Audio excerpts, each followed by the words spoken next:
अस्सलाम वालेकुम जी, वेलकम और welcome back to my channel. तो आप लोगों ने ये वाले दुपट्टे देखे ही होंगे, हैंड पेंटेड एम्बेलिश्ड दुपट्टा। इस पे पहले फैब्रिक पेंटिंग की जाती है, फिर हैंडवर्क किया जाता है। तो स्कूल में जब टीचर ने पूछा था कि आप बड़े होकर क्या बनोगे, तब मैंने कहा था कि मैं बड़े होकर पेंटर बनूंगी, पेंटिंग्स किया करूंगी। लेकिन अब जाकर इतनी देर बाद मैंने पहली बार पेंट्स और ब्रशेस को हाथ लगाया है। मतलब आई एम नॉट गॉना लाई, ये मेरा खुद का फर्स्ट एक्सपीरियंस है पेंटिंग का। वैसे आप भी मुझे बताइएगा कि आप बचपन में बड़े होकर क्या बनना चाहते थे और अब आप क्या हैं। अच्छा जी, मैंने बहुत से लोगों से पूछा था फैब्रिक पेंटिंग का, तो कुछ का कहना था कि आप एक्रेलिक कलर भी यूज कर सकते हैं फैब्रिक पेंटिंग के लिए, लेकिन उनमें से अक्सर लोग कह रहे थे कि आपको फैब्रिक पेंट ही यूज करने चाहिए फैब्रिक पेंटिंग के लिए। एक्रेलिक कलर से कपड़ा स्टिफ हो जाता है और जल्दी कलर्स फेड हो जाते हैं। तो मैंने इस बहस में पड़े बगैर ही मैंने सीधा फैब्रिक पेंट्स ऑर्डर कर लिए हैं। ये ब्लू बर्ड के फैब्रिक पेंट्स हैं। ये मैंने इनकी ओरिजिनल वेबसाइट से ही बाय किए हैं। हाईली पिगमेंटेड कलर्स हैं और क्वांटिटी भी अच्छी है, मतलब ये बहुत कम यूज होते हैं। तो ये मैंने कुछ कलर्स ऑर्डर किए थे इनके।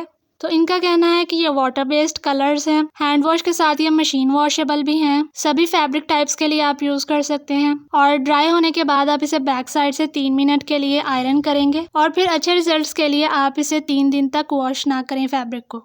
तो हमें डिजायर्ड कलर्स बनाने के लिए मिक्सिंग करनी पड़ती है। मैं इस तरफ नहीं आऊंगी क्योंकि ये बिल्कुल ही एक डिफरेंट टॉपिक है। तो आपको कलर्स को अच्छे से मिक्स करना होता है, अच्छे से ब्लेंड करना होता है। ये कलर्स काफी थिक होते हैं तो आपको इसे थिन करना होता है, खासकर ऑर्गेन्जा फैब्रिक पे पेंटिंग के लिए। तो मैंने यहाँ पे पानी ऐड किया है। कुछ लोग बाइंडर ऐड करते हैं, कुछ लोग मीडियम ऐड करते हैं। उनका कहना है कि पेंट इससे काफी पक्का हो जाता है, मतलब जल्दी फेड नहीं होता, लेकिन पानी ऐड करने में भी कोई मसला नहीं है। तो यहाँ पर की ब्लेंड करना है। जितना अच्छे से पेंट ब्लेंड हुआ होगा उतने ही अच्छे से आपकी पेंटिंग होगी फैब्रिक पे। थिक पेंट आप अच्छे से अप्लाई नहीं कर पाएंगे। तो ये मेरी फर्स्ट अटेम्प्ट थी फैब्रिक पेंटिंग की। ये जो सेंटर में फ्लावर, ये मैंने पेंट मिक्स किए बगैर, ब्लेंड किए बगैर ऐसे ही पेंटिंग की थी और ये बहुत ज्यादा हार्ड और स्टिफ हो गया था। और ये जो बाकी साइड्स पे हैं ये सारे मैंने मिक्स करके और शेड्स बना के देखे थे। अच्छा जी, तो यहाँ पर मैंने ये 10 इंच का होप लिया है। तो यहाँ पर मैं पेंसिल से ट्रेसिंग कर रही हूँ फ्लावर्स और लीव्स की। आपने फ्री हैंड यहाँ पर फूल और पत्तियां बना लेनी है, मतलब आपको किसी पैटर्न के अकॉर्डिंग नहीं बनाना।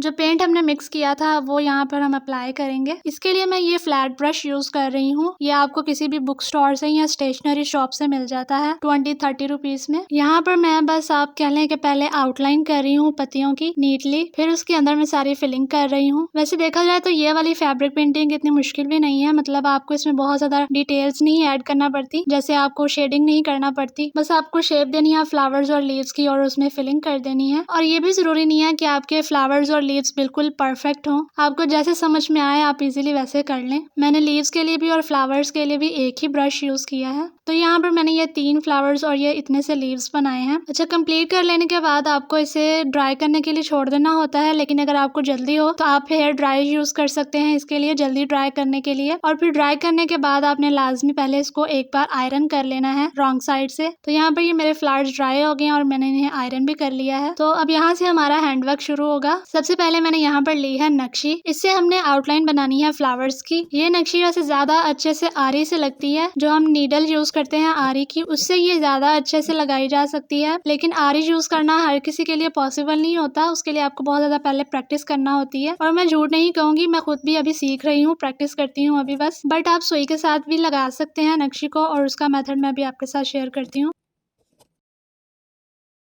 तो आपने पहले नक्शी को नाप लेना है पेटल की एक साइड जितना, और उतने से पीस को आपने कट कर लेना है। नीडल में आपने इसे ले लेना है।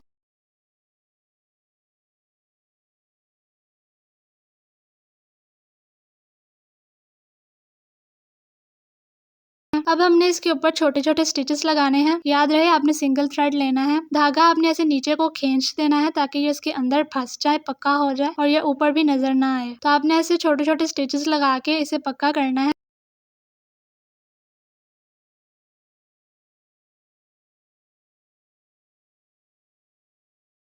और ऐसे ही आपने नक्शे के पीसेस काटने हैं और उसे अटैच करना है। उसके बाद उस पर छोटे छोटे स्टिचेस लगेंगे।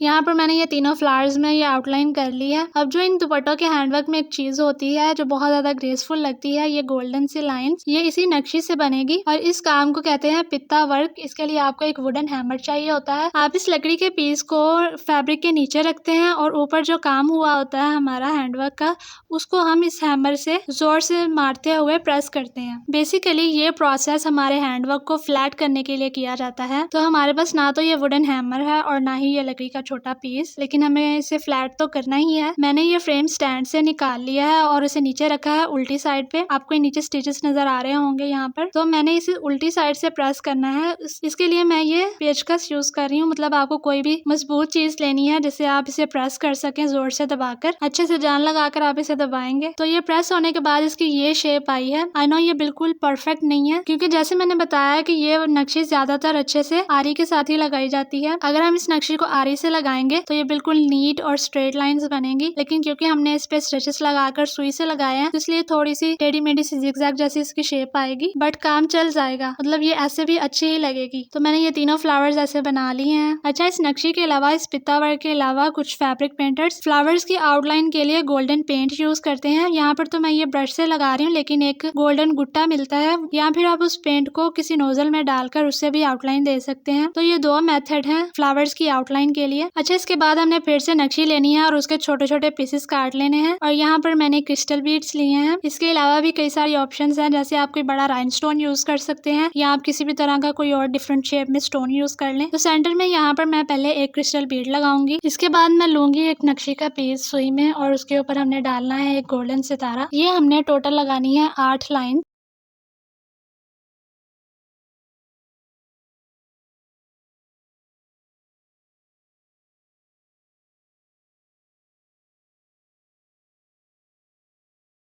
और फिर इनके सेंटर में हमने एक एक सीक्वेंस लगाना है एक एक स्टिच के साथ।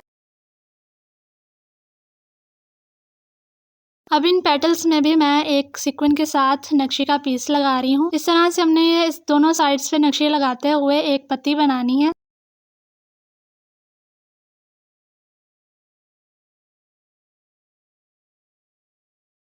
इस फ्लावर की सारी पेटल्स में ये पत्तियां जाएंगी और इनके लीव्स में भी यही मैं लगा रही हूँ पत्तियां नक्शी की बनाकर।